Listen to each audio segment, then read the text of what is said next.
When I'm starting talks like this, I usually do a whole spiel about sustainability because a lot of people out there don't know what that is. This is a crowd that does know what it is, so I'll just do the 60-second crib note version, right?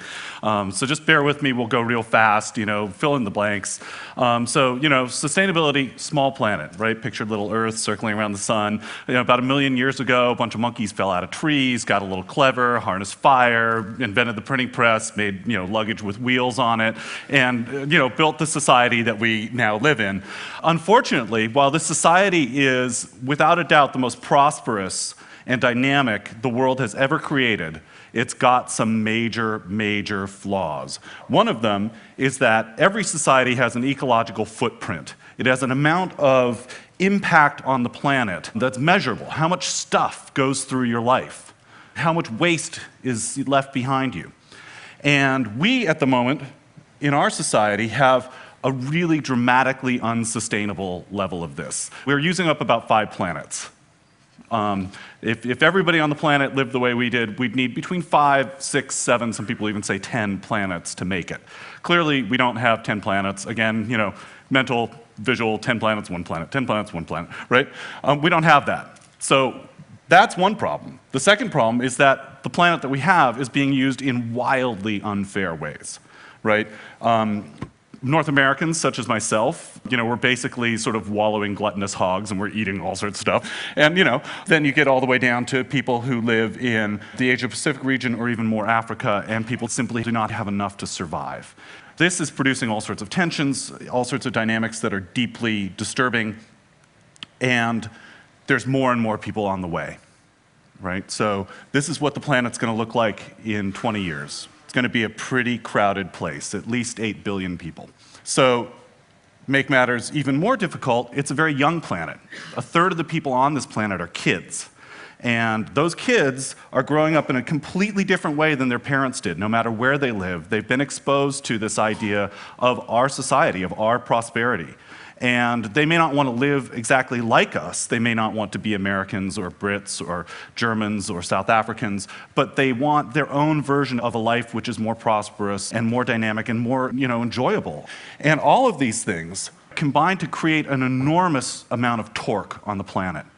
And if we cannot figure out a way to deal with that torque, we are going to find ourselves more and more and more quickly facing situations which are simply unthinkable. Everybody in this room has heard the worst case scenarios. I don't need to go into that. I will ask the question, what's the alternative? And I would say that at the moment, the alternative is unimaginable. So on the one hand, we have the unthinkable. On the other hand, we have the unimaginable. We don't know yet how to build a society which is environmentally sustainable, which is shareable with everybody on the planet, which promotes stability and democracy and human rights, and which is achievable in a time frame necessary to make it through the challenges we face. We don't know how to do this yet. So what's world changing? Well, world changing you might think of as being a bit of a news service for the unimaginable future. What we're out there doing is looking for examples of tools, models, and ideas which, if widely adopted, would change the game, right? A lot of times when I do a talk like this, I talk about things that everybody in this room, I'm sure, has already heard of, right? But most people haven't. So I thought today I'd do something a little different and talk about what we're looking for. Rather than saying, rather than giving you tried and true examples, talk about the kinds of things we're scoping out. Give you a little peek into our editorial notebook. And given that I have 13 minutes to do this is going to go kind of quick, so I don't know, just stick with me, right? So, first of all, what are we looking for? Bright green city. One of the biggest levers that we have in the developed world for changing the impact that we have on the planet is changing the way that we live in cities. We're already an urban planet. That's especially true in the developed world. And people who live in cities in the developed world tend to be very prosperous and thus use a lot of stuff. If we can change the dynamic by, first of all, creating cities that are denser and more livable. Here, for example, is Vancouver, which if you haven't been there, you ought to go for a visit. It's a fabulous city. And they are doing density, new density, better than probably anybody else on the planet right now. They're actually managing to talk North Americans out of driving cars, which is a pretty great thing. So you have density, you also have growth management. You leave aside what is natural to be natural. This is in Portland. That is an actual development. That land there will remain pasture in perpetuity. They've bounded the city with a line. Nature, city, nothing changes. Once you do those things, you can start making all sorts of investments. You can start doing things like transit systems that actually work to transport people in effective and reasonably comfortable manners, right? You can also start to change what you build. This is the Beddington Zero Energy Development in London, which is one of the greenest buildings in the world. It's a fabulous place. We're able to now build buildings that generate all their own electricity, that recycle much of their water, that are much more comfortable than standard buildings, use all natural light, et cetera, and over time, cost less. Green roofs. Bill McDonough covered that last night, so I won't dwell on that too much. But once you also have people living in close proximity to each other, one of the things that you can do is, as information technologies develop, you can start to have smart places. You can start to know where things are. When you know where things are, it becomes easier to share them. When you share them, you end up using less. So one great example is car share clubs, which are really starting to take off in the US, have already taken off in many places in Europe, and are a great example. If you're somebody who drives one day a week, do you really need your own car? Another thing that information technology lets us do is start figuring out how to use less stuff by knowing and by monitoring the amount we're actually using. So here's a power cord which glows brighter the more energy that you use, which I think is a pretty cool concept, although I think it ought to work the other way around, that it gets brighter the more you don't use. But there may even be a simpler approach. We could just relabel things. This light switch that reads on the one hand flash floods and on the other hand off. How we build things can change as well. This is a biomorphic building. It takes its inspiration in form from life. Many of these buildings are incredibly beautiful and also much more effective. This is an example of biomimicry, which is something we're really starting to look out a lot more for. In this case, you have a shell design which was used to create a new kind of exhaust fan, which is greatly more effective.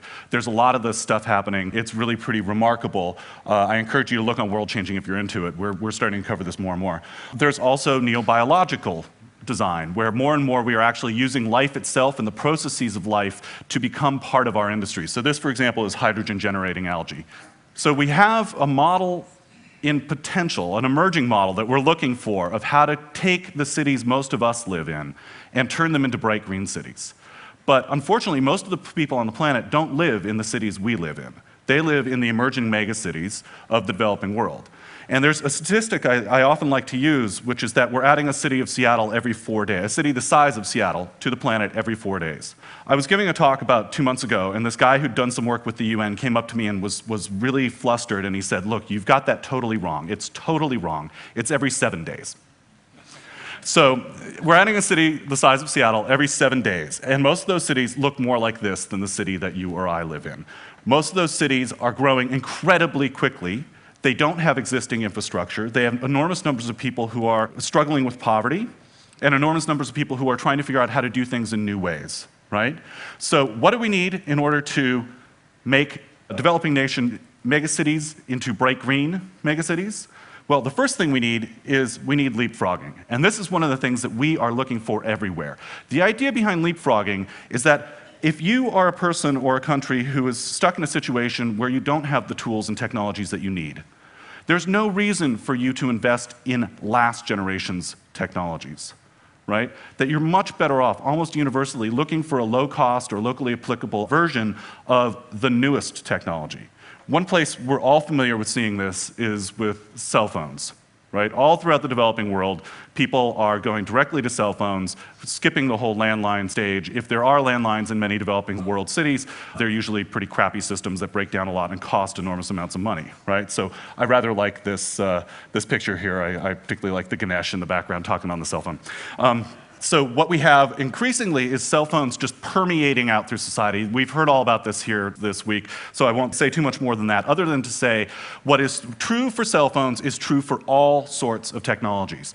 The second thing is tools for collaboration, be they systems of collaboration or intellectual property systems which encourage collaboration, right? When you have free ability for people to freely work together and innovate, you get different kinds of solutions, and those solutions are accessible in a different way to people who don't have capital, right? So, we have open source software, we have Creative Commons and other kinds of copyleft solutions, right?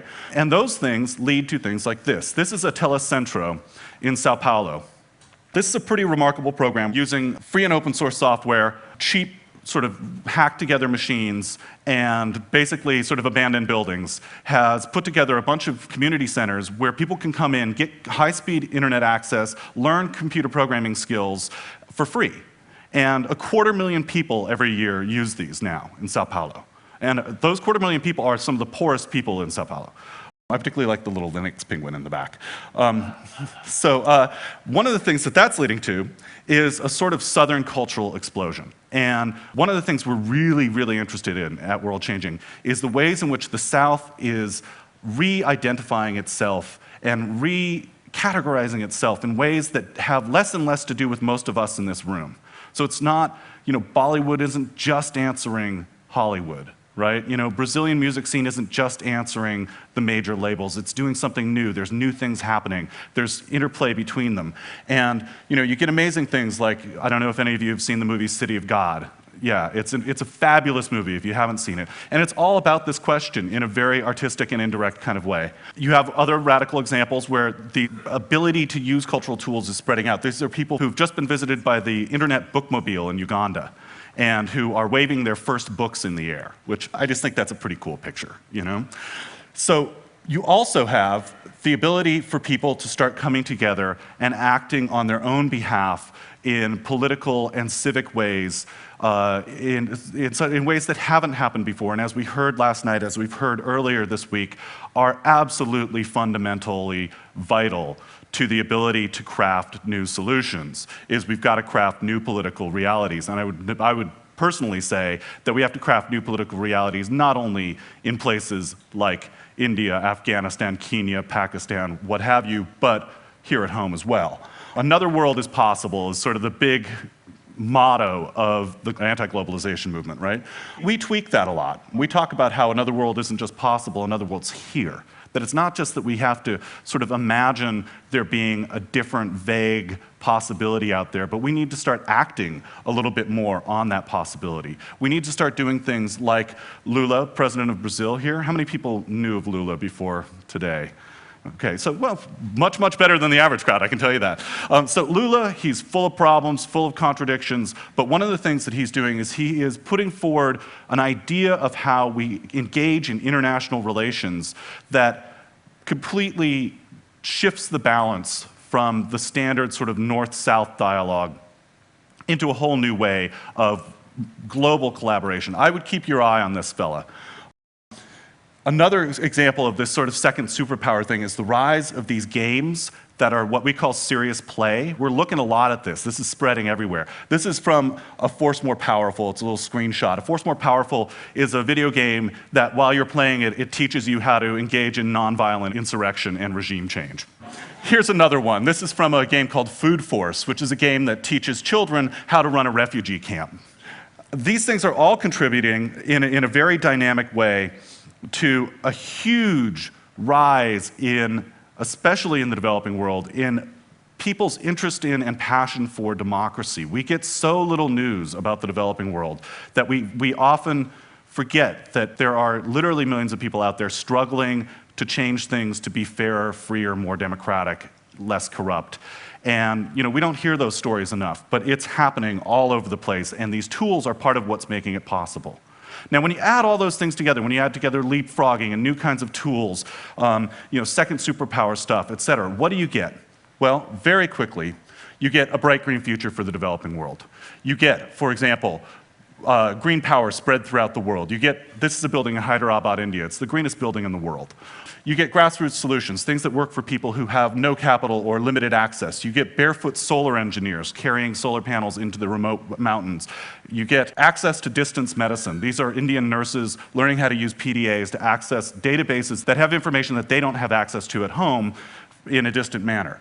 You get new tools for people in the developing world. These are LED lights that help the roughly billion people out there for whom nightfall means darkness to have a new means of operating. These are refrigerators that require no electricity. They're pot within a pot design. And you get water solutions. Water's one of the most pressing problems. Here's a design for harvesting rainwater that's super cheap and available to people in the developing world. Here's a design for distilling water using sunlight.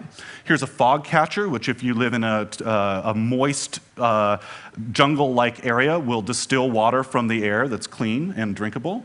Here's a way of transporting water. I just love this. I mean, carrying water is such a drag. And somebody just came up with the idea of, well, what if you rolled it, right? That's a great design. This is a fabulous invention, Life Straw. Basically, you can suck any water through this and it will become drinkable by the time it hits your lips. So, people who are in desperate straits can get this. This is one of my favorite world-changing kinds of things ever. This is a merry-go-round invented by the company Roundabout, which pumps water as kids play. Yeah, seriously, give that one a hand. It's pretty great. So, and the same thing is true for people who are in absolute crisis, right? We're expecting to have upwards of 200 million refugees by the year 2020 because of climate change and political instability. How do we help people like that? Well, there's all sorts of amazing new humanitarian designs that are being developed in collaborative ways all across the planet. Some of those designs include models for acting, such as new models for village instruction in the middle of refugee camps, new models for pedagogy for the displaced, and we have new tools. This is one of my absolute favorite things anywhere. Does anyone know what this is? Exactly. This is a landmine detecting flower. If you are living in one of the places where the roughly 500 million unaccounted for mines are scattered, you can fling these seeds out into the field, and as they grow up, they will grow up around the mines, their roots will detect the chemicals in them, and where the flowers turn red, you don't step. Yeah, so seeds that could save your life, I also love it because it seems to me that the tools we use to change the world ought to be beautiful in themselves. That it's not just enough to survive. We've got to make something better than what we've got. And I think that we will. Just to wrap up, in the immortal words of H.G. Wells, I think that better things are on the way. I think that, in fact, all of the past is but a beginning of a beginning. All that the human mind has accomplished is but the dream before the awakening. I hope that that turns out to be true. The people in this room have given me more confidence than ever that it will. Thank you very much.